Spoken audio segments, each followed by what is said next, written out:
So it's a pleasure to be here at the 2024 Electronic Imaging Symposium.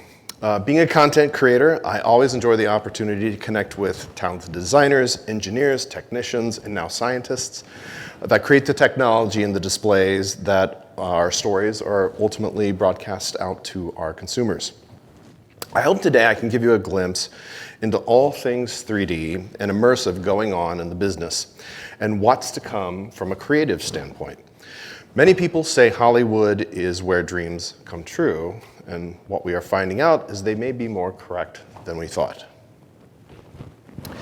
As Andrew said, my name is Parry. I'm a creative producer, I'm an artist, and I'm now president of SDFX Studios with more than 1,800 artists and support staff in Los Angeles, Toronto, Pune, India. The early days of my career were working at major Hollywood studios in film and content production. But in 2010, I was offered a bit of a detour. So I've spent the last 13 years creating and building a company that's become the gold standard in 3D filmmaking for stereo VFX. I personally am focused on the future of filmmaking and storytelling in the immersive arts. As the title of the presentation suggests, I believe we are all pushing the boundaries of technology to achieve the reality of a dimensional waking dream. The three quotes on this slide illustrate an age-old understanding of the importance of dreaming and its connection to the human condition and perhaps the human soul. They also show how dreaming is connected to visual entertainment, how Hollywood storytellers play a vital role in the mental health of society. We create a permission structure for people to share their dreams with others. We tell stories that give experiences that say it's okay to explore beyond daily life and discover endless possibilities that exist in our imaginations. Colin McGinn, the author of The Power of Movies, in his 4th chapter titled Dreams on Film, says, "A child has to learn to read before a literary narrative can be processed. But watching a film requires nothing much beyond the capacity to dream." So at a very early age, film and media begins to open our minds to new ideas and exploration. Or are film and media the product? Is it the proverbial chicken and egg for dreams? It may be helpful to give you some context as to my company's role in the filmmaking process. This will also speak to some of the filmmakers and the creatives we collaborate with all the time to bring new ideas to life. At Company 3, which is my parent company, we work with the most respected and talented entertainment professionals to tell incredible stories. Whether performing color correction on a Super Bowl commercial or adding creatures to your favorite film, our artists combine state-of-the-art technology with world-class creativity to shape the films that move you. Company 3 works at the most professional level with some of the best technology and creative minds out there. So, although we're not the ones actually filming the content, we are entrusted to enhance, optimize, add color, visual effects, sound, etc. for some of the biggest directors and projects in the world. And to get all that work done, we need a global company with teams located across the world. This enables us to take on major, large-scale projects, like a Marvel movie, for instance, because we have the capacity for it. I've also come to believe that creativity is universal, but also distinct per region. For this reason, it makes a lot of sense to bring talent together from all over the world to make our special form of magic. The map above here shows that where our studios are located, but we have a growing population of global employees who work remotely as well as within the studio. We work and partner with many of the top content creators and filmmakers around the world. This year alone, we worked on 10 projects nominated for Oscars. We have delivered 35 commercials and 8 movie trailers for the upcoming Super Bowl. And that's just 2 of the huge host of awards and events we're very proud of to be heavily involved. The best way to, sorry, this is my marketing person telling me to put this in here. The best way to check out the latest news on our company is to go to our Instagram at company3_, where we can cover everything from the Emmys to the VMAs. As you know, I'm president of one of our visual effects divisions at Company 3. SDFX Studios hosts a creative team of artists and groundbreaking production technologists. Our mission is to continue producing award-winning visual effects for our amazing creative content partners. We also have a uniquely passionate group of people working in dimensional filmmaking. Having collaborated with some of the most exciting immersive experiences to date, such as Peter Jackson's They Shall Not Grow Old, Avatar 1 and The Way of Water, and most recently Aquaman for Warner Brothers and Trolls for DreamWorks Animation and Universal. Please enjoy a short example of the projects we've worked on in the past few years.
Trick glasses or something?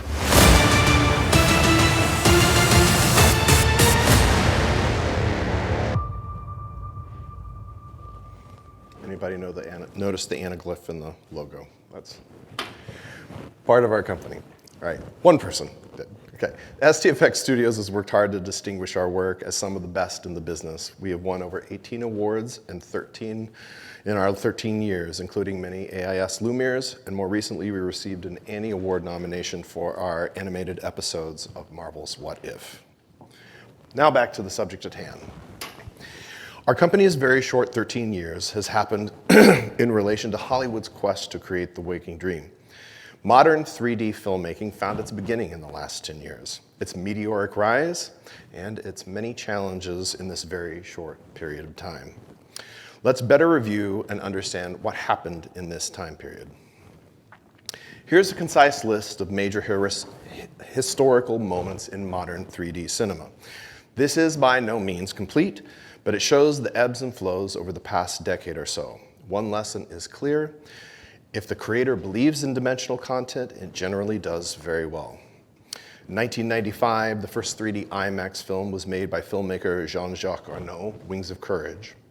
In 2003, James Cameron's Ghosts of the Abyss became the first 3D IMAX feature film with a reality camera system. This documentary touring the Titanic wreckage laid the foundation for the technology that would ultimately be used in Avatar. In 2008, Reality Digital created a concert film with U2 in 3D for the first live-action 3D film. Many critics noting that the 3D experience was better than a live concert. In 2009, we all know what happened. The science fiction epic Avatar becomes the highest-grossing movie of all time.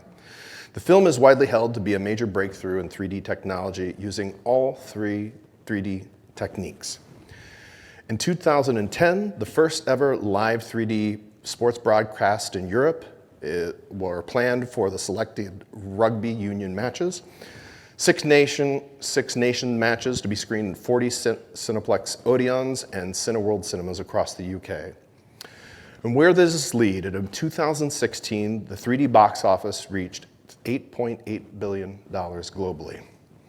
In 2018, Peter Jackson's 3D film, They Shall Not Grow Old, became the highest grossing event film ever. And last but not least, in 2022 and 23, Avatar 2, The Way of the Water, reached $1.4 billion in 3D box office with a total of $2.4 billion. So the economics of 3D over the past 10 years have been, on the whole, pretty good. In 2010, believe it or not, domestically, we saw our largest box office in the United States at $2.2 billion. Over the course of the next 10 years, While domestic box office subsided slightly, international box office continued to rise. In 2018, as tensions between the United States and China grew, mainly related to pre-pandemic political issues, we started to see a decline in the Asian 3D box office. As with all global box office, the pandemic had a massive effect. It also especially affected 3D theatrical industry because active glasses had to be reused. So what was creating 3D like for the past decade or so? About 15 years ago, modern 3D production literally had to be invented. The 20th century techniques did not hold up to today's standards. Using several techniques seen here, we toiled and honed our craft to make better and better 3D films and projects. One of my earlier experiences was the supervising producer shooting Jackass 3D for Paramount. After successfully shooting most of the film and only converting about 20 minutes, I determined that probably anything could be accomplished in 3D.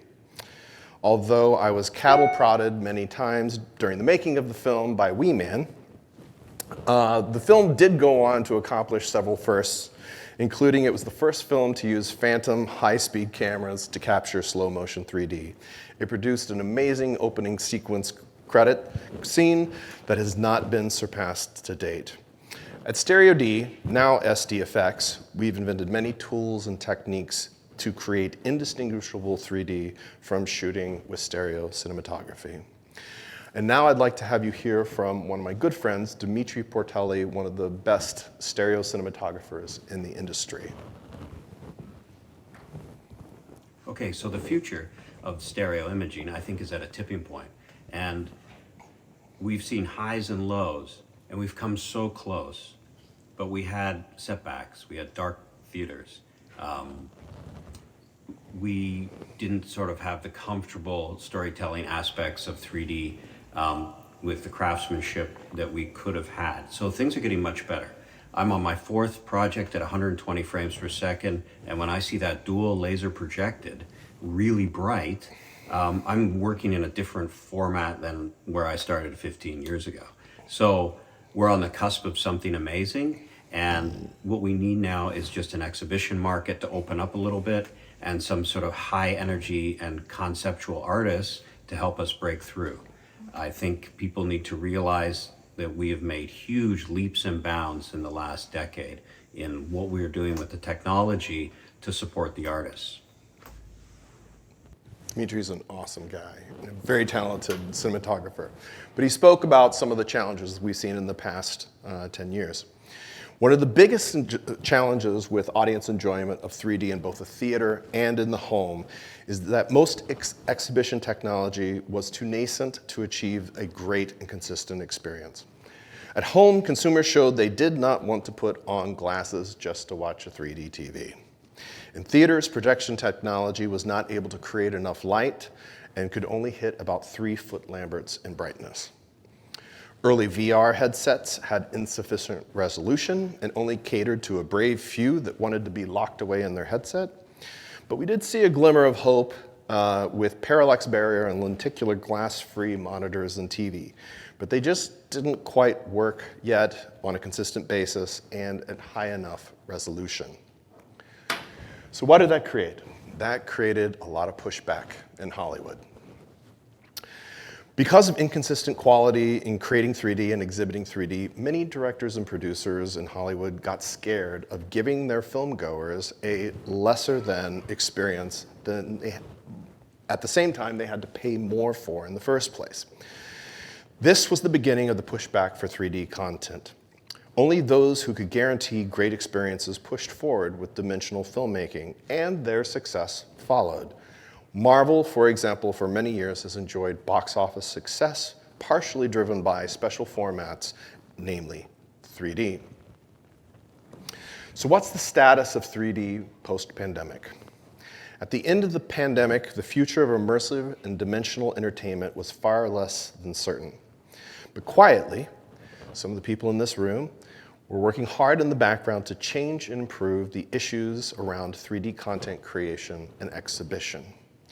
At SDFX Studio, we spend a lot of time meeting with younger directors in Hollywood to be able to convert them, and sometimes even studios who, after going through our process, determined that the stereoscopic version of their film was preferred over the 2D version of the film.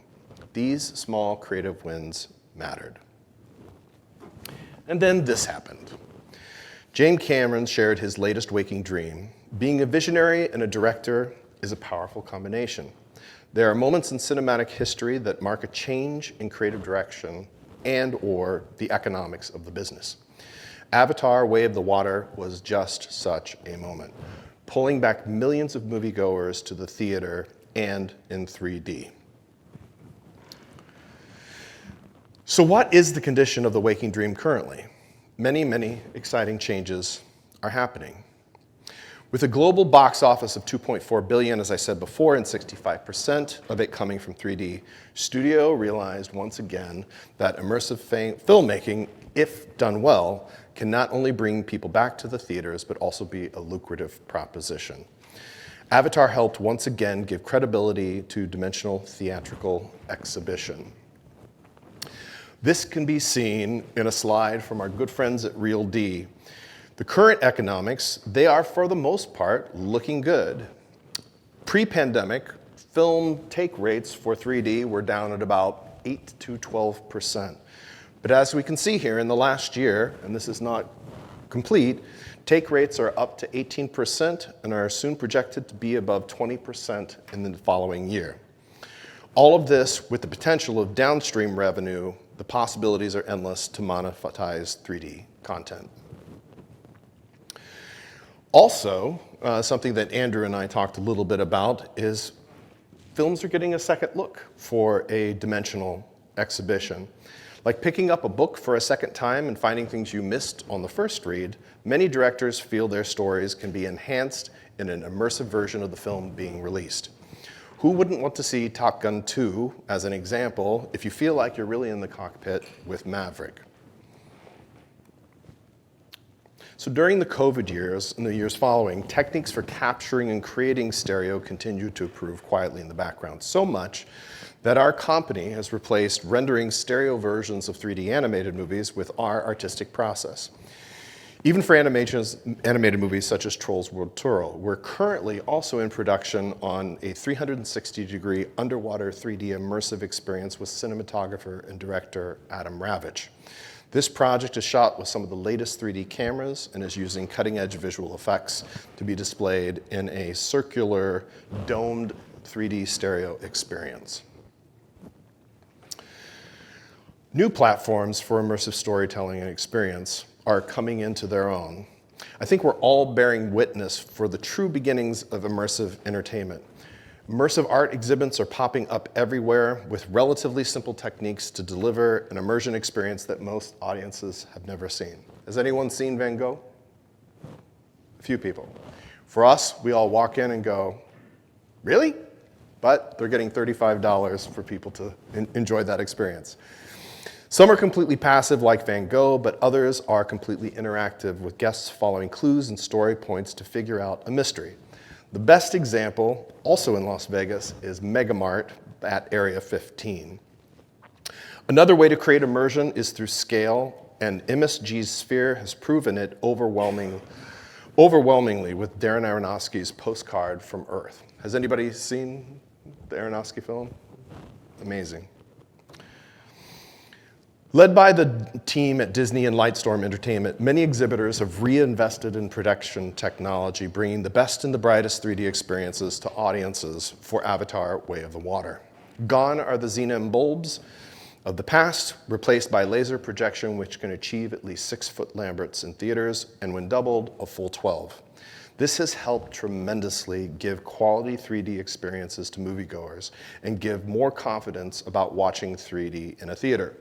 As an example, we just recently completed Aquaman for Warner Brothers, and that film saw a 30% total box office come in from 3D, which is nearly unheard of. And then there are little friends at Apple, bringing another revolutionary device to the world. Apple Vision Pro, launching February 2nd. If early reviews hold true, the Waking Dream is about to take another very large step forward. What dreams may come? Now we look forward to see where we are heading and the exponential changes occurring in Hollywood and the entertainment industry as it relates to the pursuit of the waking dream. Let's listen to Dimitri one more time. Something I wanted to say about immersive storytelling is telling stories through depth. So time and space sort of can function differently with immersive storytelling. We certainly encourage people to do long takes and to look around. For me, I spend a lot of time working in the theater. It's been a lot more like live theater, where we use a wide lens. You want to see everything in the room.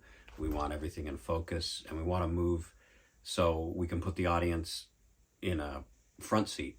And that's the exciting part of immersive content now, is that everybody who can't maybe go to a rock concert or be somewhere will have a front seat and be very close to the content.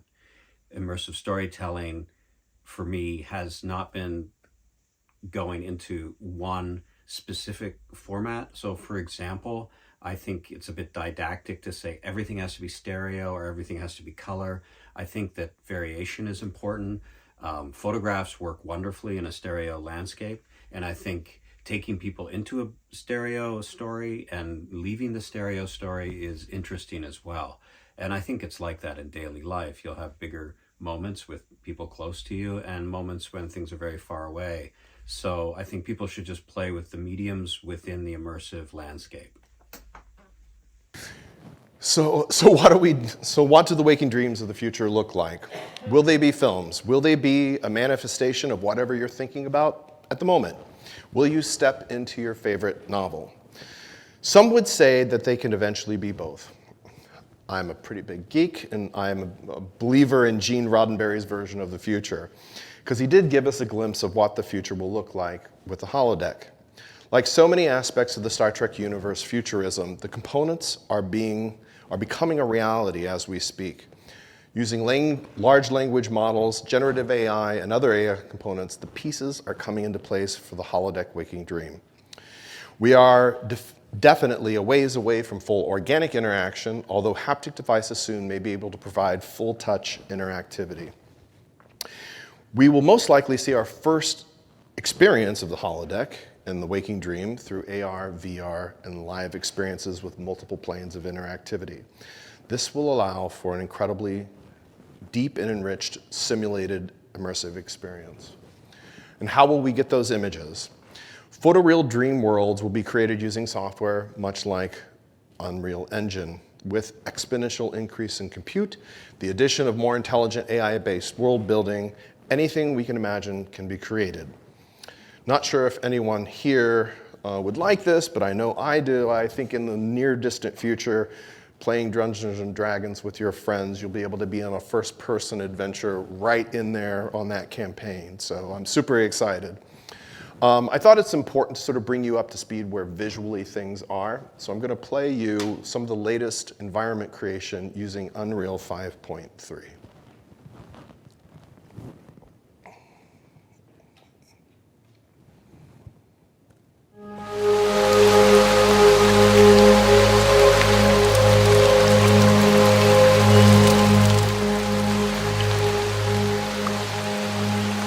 That is not photography.